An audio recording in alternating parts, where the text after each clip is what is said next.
up, Big Steve? What's up? What's up? Big Brain MMA. I'm your host, Big Steve. It's a special episode. I'm going to go over all my betting results for 2024. It was a turbulent year, but like always, we finished on profit. It's your first time finding my content today. I'm a full-time gambler from Australia, Big Steve. Been doing this for 6 years, posting every single one of my bets on Sherdog. And then 2 years ago or 3 years ago, I started a Twitter. I made this channel because I wanted to talk fights. So yeah, it's always something I wanted to do. Obviously now it's completely oversaturated. Every Tom, Dick and Harry is breaking down fights. I'm a little bit different. I'm not really casual friendly. I'm not as entertaining. It's all about money for me, making cash, breaking down fights. So, yeah, last 2 years I've been doing this full time. The first 4 years I had a normal job. This is the second year doing it, and we'll go over everything. All right, we'll try to keep it quick. I know a lot of people don't really care about this kind of content, especially if they don't have a connection to the person or they don't care about their results. But I am documenting all my stuff on this channel, and I do a half year overview and I'm doing end of year overview. So yeah, we'll get into it, right? We'll have some fun. If there's any comments, I'll probably address them. We could talk about some fights after it as well. So I thought I'd use this time to go over my little story of everything when I started betting, right? So again, I'll try keeping quick. So I've been betting for a long time in Australia. You know, I've been betting soccer when I was like 16. When I first started betting MMA, we only had one bookie and it was Sportsbet. And they didn't have anything. They only had UFC. You couldn't parlay. There was no props. And then as the months and years went on, they started to add everything. So back then, which was 2019, it was the Wild West, right? I had $100 units. Obviously, I considered quitting many times, you know, as it is. You got the ups and downs of gambling. Yeah, you got some good results, you know, +7 units in March, April, +5 in May. You know, things are going well. I lost $650 in September, down to $300. And then I lost another $350 down to $4 for the year. I spent the whole year betting and I'm on $4. I have a full-time job and I hate, you know, no bankroll. I hate constantly depositing my full-time income and then losing it and then, you know, making money and then depositing it again. I gotta be more disciplined. My reads are on point, but, you know, I was obsessed with UFC. I was watching everything and I was like, all right, let's take it to the next level, right? So November, I go in and I'm trying to be very disciplined, and I lose $50. I lose another $120 on Zabit Qatar, and then I make $450 on Jan Jacare, all right? And then I make $170 on Biggie Overing, then $200 on Usman Kobe, then $750 on Zombie Edgar, and then Bellator Rampage versus Fedor. I make another $200. So basically, I get out on 1,600 just in the last 2 months. You know, November and December. I was going to quit. I said, if I don't turn it around and I don't start taking these reads into something good, I'm going to quit because I'm losing my money that I'm making from my full-time job. And you know, after I ended the year, I never looked back. So January, I profited, you know, $500. Then I lost big in February, but then I won another 300. And yeah, from then on, 17 units. Then Corona started. Changed my units to 200, increased them. Then I had 15 units in June, and then I increased to 400, 21 units after that, 12 units after that, 16 units again, 1.9, 14 units again, and I finished the year on 30,000. My second year betting after wanting to quit, 30,000, right, in 2020. Still have a full-time job, so I'm raking in the cash, normal money and betting money on the side, which is not taxable in Australia. So life's good. Nick Pearson, we love you because you don't cater to the filthy casuals. Keep bossing it. Oh, that's it, mate. That's it. I like to think the thing that I do my content, it's very niche and it's very hard to build a quick following with a niche. There's a guy that I found recently, Bet Sam. He probably doesn't listen to this. Bet Sam is a New Zealand bettor. He doesn't bet big. I think he bets like hundreds, 50s, hundreds. Very entertaining guy. I like watching his streams, and he's got 3,000 something followers. And I went on his thing. He only started his YouTube channel a year ago. And I'm not even 1,000. I started 3 years ago. And it's because I have a business as well. And I do content and I know what people like. And YouTube is very catered to casuals, like things that everyone finds entertaining. And what I do, it's not entertaining for everyone. And obviously it's very specific. But anyway, yeah, so 30,000 in second year. Again, no going back. 1 unit in January, 8 units February, changed my units up to 500. My style is I always aggressively increase my units, right? It's all about money for me. It's not really how many units I make. I don't want to make 100 units per event or, 50 units per event like some of the guys that have $50 units. It's not about units. It's not about, look how much units I make. All I care about is cash, right? So if I make 1 unit, my unit is $2,000, that's what I need to pay the bills. So I'm on $500 units now. We'll keep on going.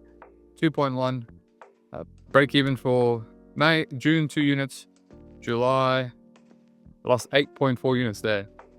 I was up 4,000 by April, right? This is 2021. So this is one of the biggest years that I had going back. So setbacks, I should say.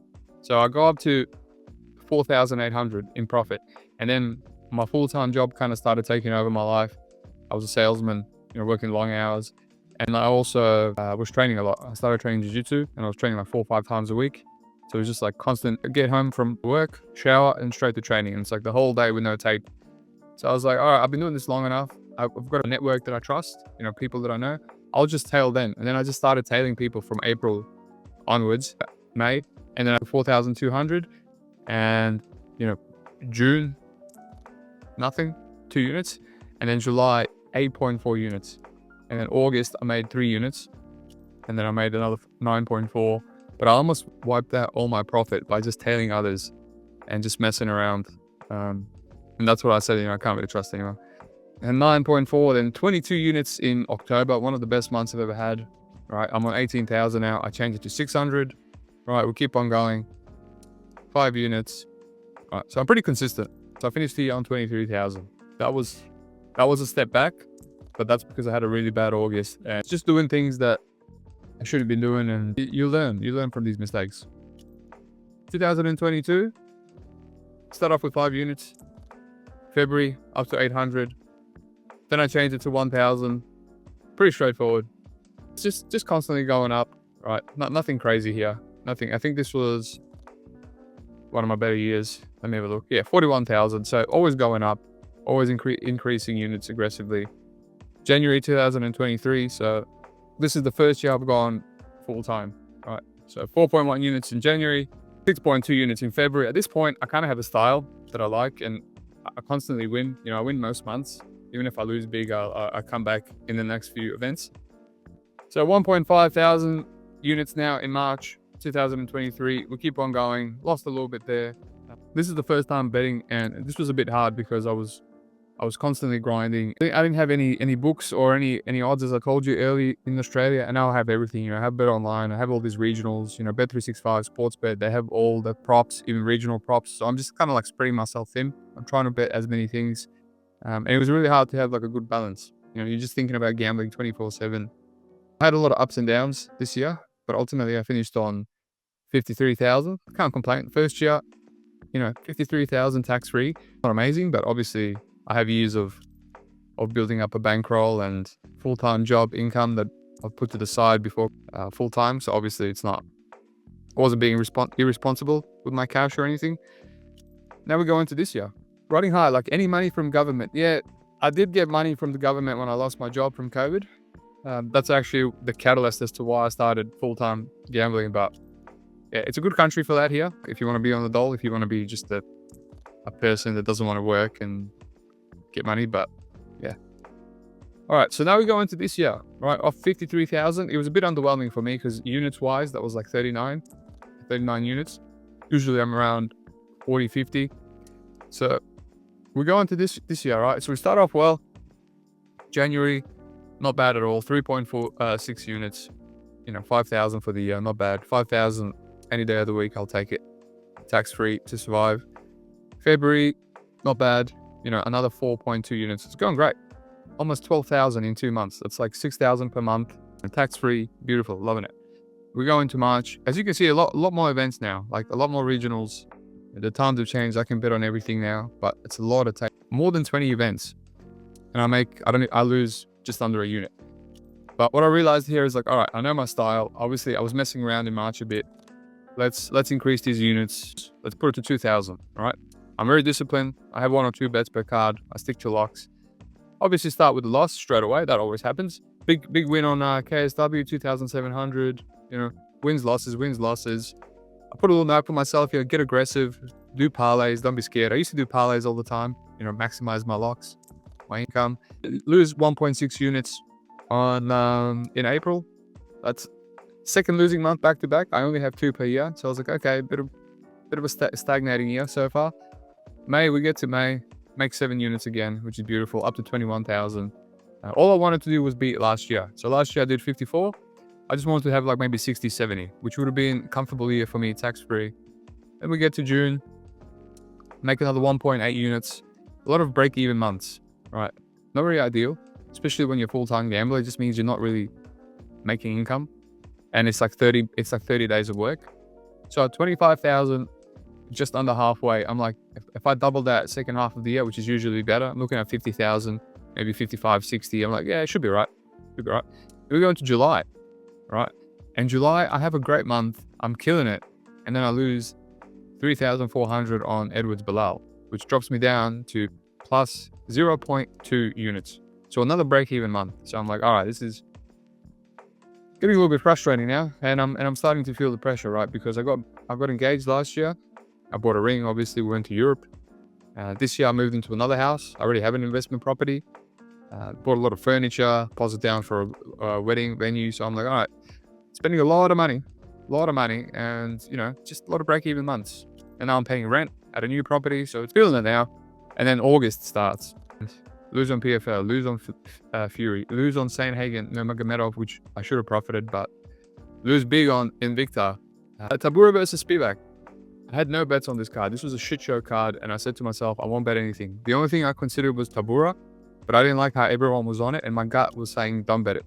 And my gut is quite strong, right? Instead, I opted for the over because I thought it correlates with Tabura, and all that I needed to happen was for Tabura to survive. I had a feeling Spivak might finish him early. And that was my gut screaming, but I ignored it. I ended up poking every single fight, losing every single fight.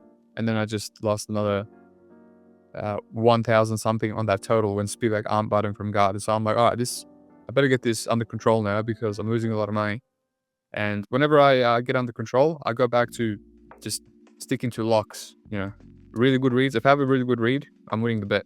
Sometimes I'm forcing, I'm having fun, I'm poking things I shouldn't be poking. You know, I don't want to miss out on the big dog, and it just accumulates, right?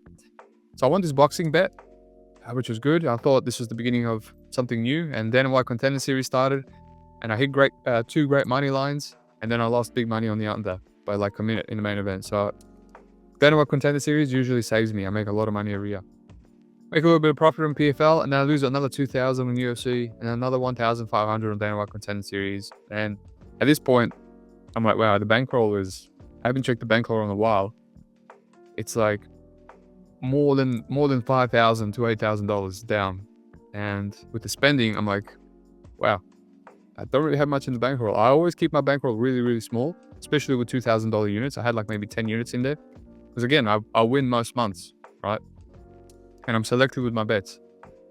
And now the stress is creeping in. I'm like, oh, you know, it caught up to me because I was just being complacent.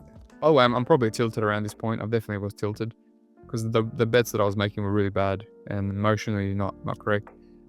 So I go, all right, I either quit now or I change my units and I keep playing because it's the best way to make money is to keep playing, right?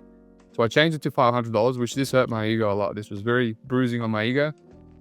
At this point, I'm 14 units up after August, which is just sad, very sad. So I changed my units to 500 just so I can keep playing. And then I go and pick up some side jobs. I think I went painting with my old man, which I haven't done in years. And that also hurt the ego because I've been, I left that job years ago and I was also started a business and I said I'll never come back to something like that. But quick little cash grab. So I did that and I started betting with $500 units. Lose on PFL again, typical, then win, then win, then lose. So I lose another, a few units after that. And I'm on 9 units, 9.7 units after August, 16,000, right? So not a good year. Things are looking bleak, very bleak. September starts, do a little bit better, 4.1 units, but with $500 units now, that's like $2,000. I'm up on 18, so I'm like, well, now it's gonna be much harder to make money for me again, right? And basically, I turn into Money Moicano. I go over my overview, and my overview is in here. I do a half-year overview. Obviously, totals were losing. I love my totals. My under 1.5s, I'm very good at them. I've done videos on them, and totals were missing. They were missing by like 10 seconds, by 30 seconds. A lot of value unders, and then stuff wasn't happening. New gloves came in, and people were speculating that the new gloves were ruining the totals. So a lot of things were going on, and that's why I do a half-year overview, because you have to pivot. And I just pivoted. I stopped betting unders. And the rule of thumb I made for the rest of the year, basically I said I can't lose, just like Money Moicano. Obviously, my bills are dependent on it. The wedding, I said stick to locks, go big on the locks. Don't worry about FOMO. If there's even a little bit of uncertainty, just move on. Be more careful with my live betting. I was donating a lot of money to my live betting. That's it. Just keep it simple. Don't overthink it. I would overthink a lot of things. I would tape too much. So that's what I did. So I go into October, and I have another average October, right? I have a break-even month, 0.9 units of profit. That is profit. And then I go into November, and I said to myself, man, if I could get 30,000 somehow, that would be a respectable year. 30,000, it's a nice number. It's not in the twos, considering I started on $2,000 units. It's not in the twos, and it would be like over 30 units of profit. So I go into November, and I finally have a good November. I finished on 7 units. It's my best for the year. And then December, we just finished it off. I should have won like every single event. I lost like 300 on Octagon, which was annoying. I lost a good bet there, as in it fell apart. And then had a really good end with Ryzen, had a really good with Octagon, boxing, UFC. So 12 units, 12.2 units for the year. My best month by miles, 6,000 something. So I finished on 28,871, right? 180,000 over 6 years. It's not much, but you got to remember the first couple of years. The first year I made $1,000, so that kind of skews my overall. But one day, I'm always aiming for 100,000. It might be hard now with $500 units, but yeah. One day, I'm still aiming for the big 100,000. So will it happen this year? I don't know, but the biggest regret is the October, where I just lost most of my bankroll and had to drop to $500 units. That really made me change things up. Yeah, so since then, it's just been much harder to make money, obviously. I thought I would be more frivolous with my betting because the units were lower. No, it's just the way I bet, I realized I need to have bigger units. I was still just as selective, even with $500. The biggest regret is October, but everything happens for a reason. It's helped me focus on my business a lot when things were going bad. I have a business that I've been neglecting, graphic design business. I've been neglecting it because gambling is so much fun, right? How much more fun is it just to watch fights and then make thousands by watching fights on the weekend in one day? Like, it's great. But yeah, it's got me to focus more on my business, and I had some income from that, and it's helped a lot. It's helped a lot. And now the business is going well, and it's kind of taking the stress off me just having to win every single week gambling.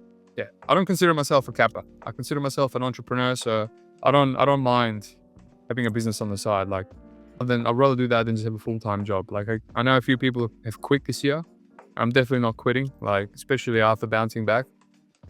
Can't quit. It's too much fun. I'm definitely going to quit one day too, because it's like maybe stick to like the casual, the pay-per-views, and just put like $10,000 on something, like a 1 unit bet, when I'm loaded from the business. But my goal is definitely to go to $1,000 units, but I don't know how easy that's going to be. I have to have more months like December, right, where I have made 12 units, which is 6,000, and that's the minimum because I paid $2,000 rent as well. So I need to make at least 6,000 every single month on $500 units, if not more.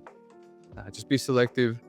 And what I will say is, it's not as easy anymore. It's definitely hard. I used to bet every single fight on the UFC card. I used to clean up because you could just get good reads and the odds were all playable. Round 1 knockout was like $8 for Johnny Walker. Now it's like $3. It's some of the obvious ones are like chalk. So I think things have changed completely. Live betting is much harder, but we'll keep on pivoting. We'll keep on pivoting. Profit is the main thing. I've never lost profit in a year. Like, I never will. I think profiting, if you're going to like pay a tout or tail anyone, I think profiting for the year is the bare minimum you should do, right? I don't think it's hard, honestly. And my style is not very exciting, or if you look at my thing, and Bet MMA, I don't really use Bet MMA. It's not, I bet during the cards a lot of the times, and when the fights have already started, so I can't, thing, and obviously my live bet's not on there, but it's just good to track roughly, and yeah, just keeps going up. It's very slow and steady. It's kind of like investing for me. So nothing exciting about it, but no big spikes up, but also no big spikes down. So just consistent profit is what I'm into. So that's it. A big step backwards from 53,000 to 28,000, upped my units to 2,000 this year, and then dropped my units to 500 in the same year. So a very big roller coaster, but I haven't done myself any favors. Haven't done myself any favors at all. I know my friend that that's gambling full time in Canada. I respect him a lot. One of the best.